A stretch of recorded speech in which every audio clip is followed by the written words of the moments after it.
محمد نبينا أمه آمنة أبوه عبد الله مات ما رآه أبو طالب عمه كان يدافع عنه والسيدات حليمة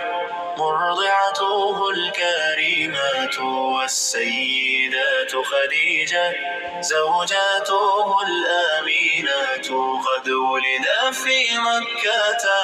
ومات في المدينة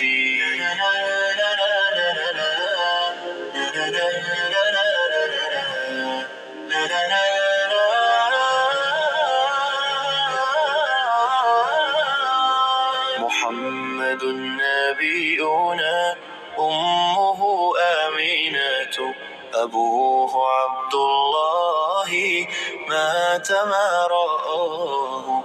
أبو طالب عمه كان يدافع عنه والسيدات حليمة مرضعته الكريمات والسيدات خديجة زوجاته الآمينات قد ولد في مكة ومات في المدينة